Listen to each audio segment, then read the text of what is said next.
I bet you never thought you'd see me doing this in the church, but I am. And the first thing I want to do is I want to thank everybody for their prayers.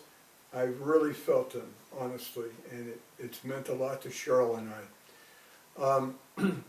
We're working on figuring this out. There is a nerve problem in my neck, and we'll be working over the next few days to figure out exactly how that's going to be taken care of.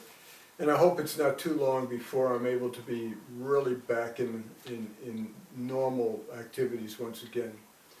Graham had asked me to do a thing about the role of the pastor, and I'm going to briefly give you some thoughts I have, and it's not really a planned program that we have, but we have things that I've thought about.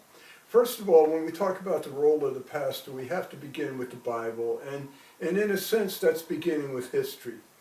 And so historically we have the Holy Bible, which tells us that he gave some to be pastors. Now it says a lot of other things in that. He talks about apostles and evangelists and things.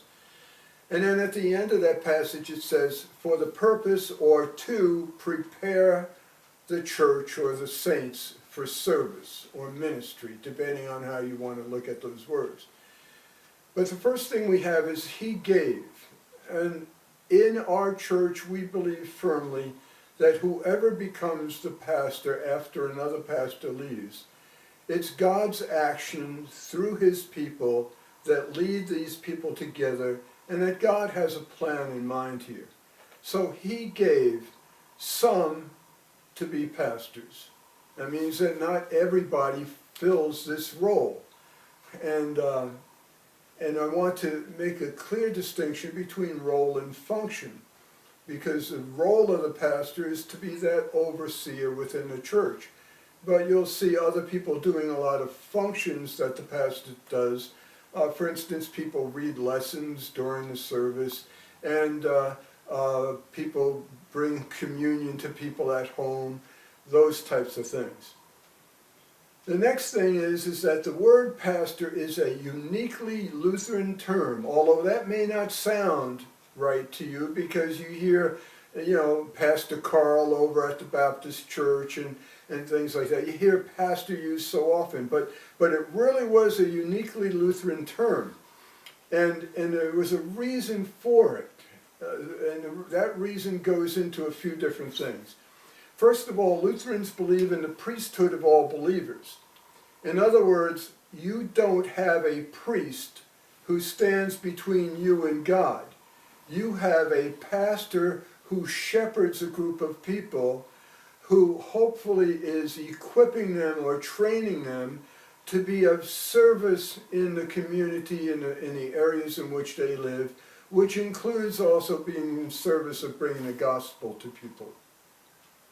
The other thing that Lutherans believe in is a thing about authority, and this really doesn't have to do with whether we're a Congregationalist or an Episcopal government, but it's got to do with the authority of Christ. Christ said, all authority belongs to me, therefore you go out and baptize and teach, those types of things. We believe that the authority for celebrating the sacrament, teaching the Word of God, rests within the congregation.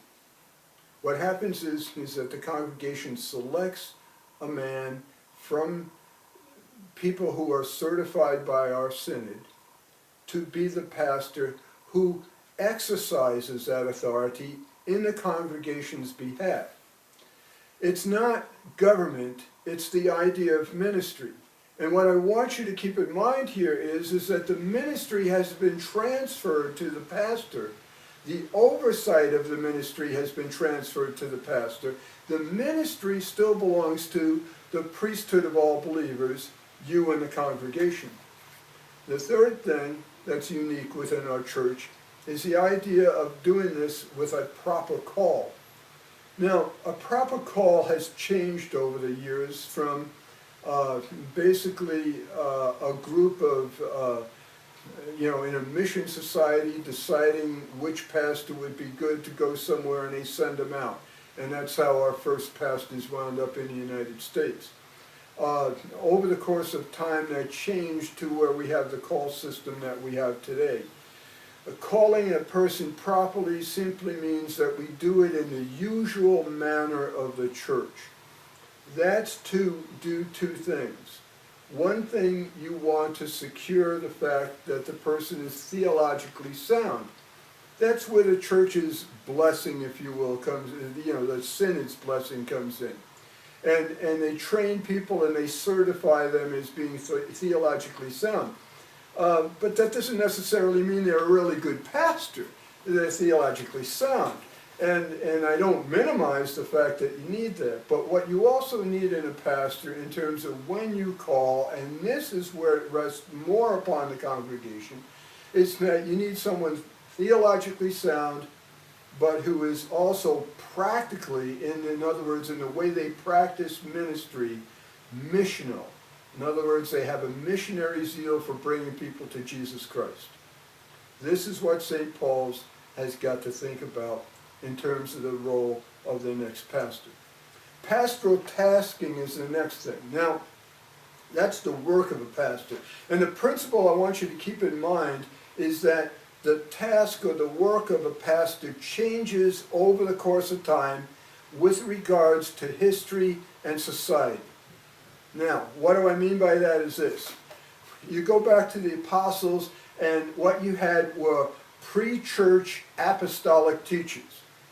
They went out into the marketplaces, they went out into other areas, and they taught people about Jesus. They gathered people who believed together, and they gave them a foundation to go and operate within a situation that was oftentimes hostile to them. Another example would be, that's totally different, for instance, from during the Plains expansion in the United States, where you had circuit riders.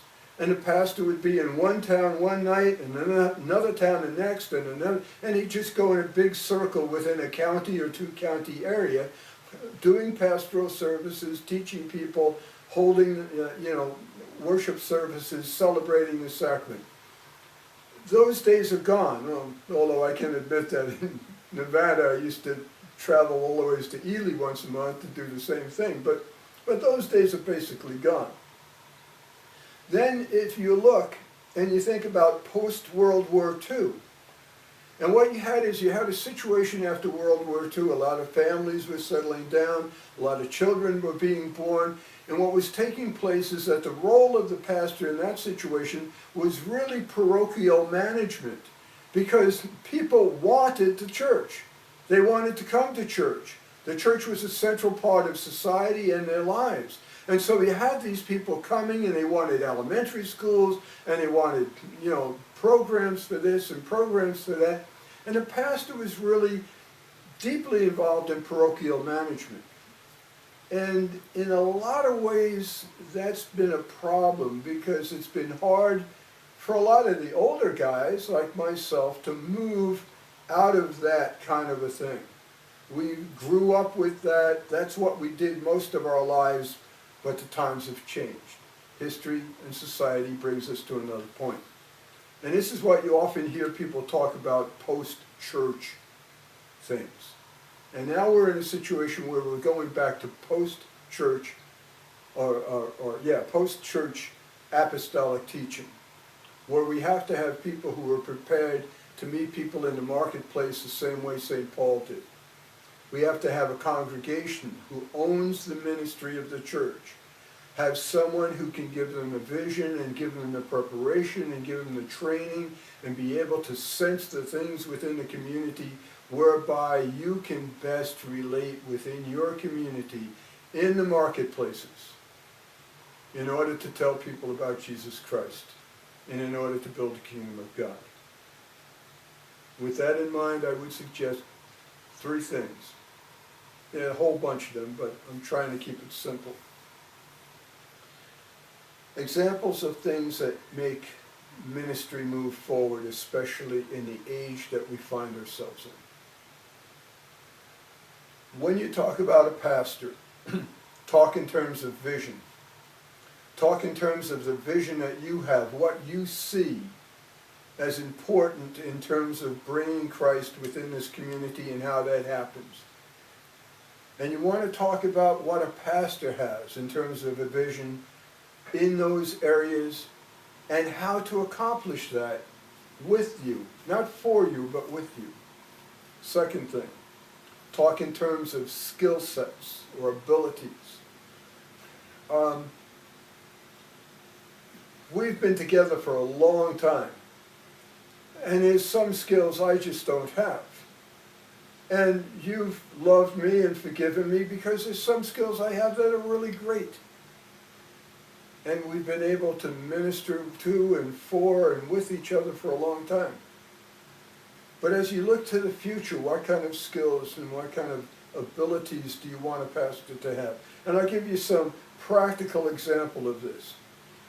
Here's three things. When you have a building, there's maintenance, there's construction, and there's remodeling.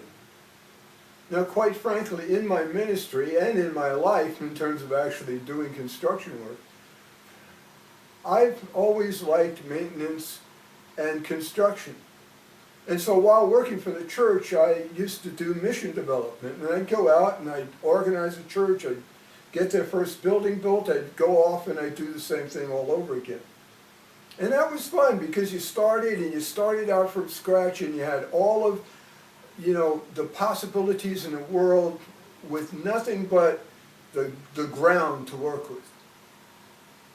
Maintenance is good too because it's a comfortable thing. You feel secure in the ministry, you get to know people, you have a long-standing relationship with them. Taking care of your house. Taking care of your house is really a whole lot easier than building a new one. And building a new one is a whole lot easier than the next thing, and that's the step that you're going into now, and that's remodeling. There's one thing in the world that I hate to do is remodel anything in the house. Because when you start in one spot, you find out you got to go down the line, and there's so many things to do. It's a whole lot easier to build a new house from the ground up. Trust me, I've done it. So it is with the church. And we're talking about remodeling. And it's going to be some difficult things in remodeling. But we have to keep in mind that that's the kind of pastoral role that you're really looking for in the next several years. Somebody who can come in and remodel the way we do things. And then the third thing is to talk in terms of moving people out of their comfort zones. Some people can do that real well. And that's the kind of person you want to really look for, you want to focus on. All of you out there have, at one time or another, worked with someone where you've helped them grow and move out of a comfort zone to see that they can do even more and even more expanded different things in their lives. And that's what we want people to do, is to help us on a regular basis, whether it be in the church or whether it be at work or whether it be at school. You want somebody as a teacher in your classrooms to bring you out of the comfort zone and let you grow. And that's the kind of thing we're looking at here. I got one caution for you. I'm going to tell you a story about Steve Jobs. As I understand it, Steve Jobs was a member of a Lutheran church, Missouri Synod. When he was in confirmation class, he asked his pastor a question. His pastor became a little bit annoyed with that and gave him a standard kind of out-of-the-book answer with no wiggle room or anything else for it. And that was the last time that Steve Jobs went back to confirmation class, or as far as we know, to any church. Now, for those of you out there who in confirmation class don't get the idea, quit confirmation class, I'm going to be a billionaire. Forget that. But the seriousness of this is a point where, what if somebody had have been sensitive to the way the world was changing and listened to that young man and helped work through those kinds of things and he had have stayed in the church. Can you imagine the layman he would have been in terms of the growth and the change and the vision of the church? It would have been amazing. And my final comment, I always tell you, you pray. And when you pray, you should be bold in what you ask for. And God will provide you with all of the things that you need for ministry, including a new pastor, with all the kind of things that you're going to need to have to minister in the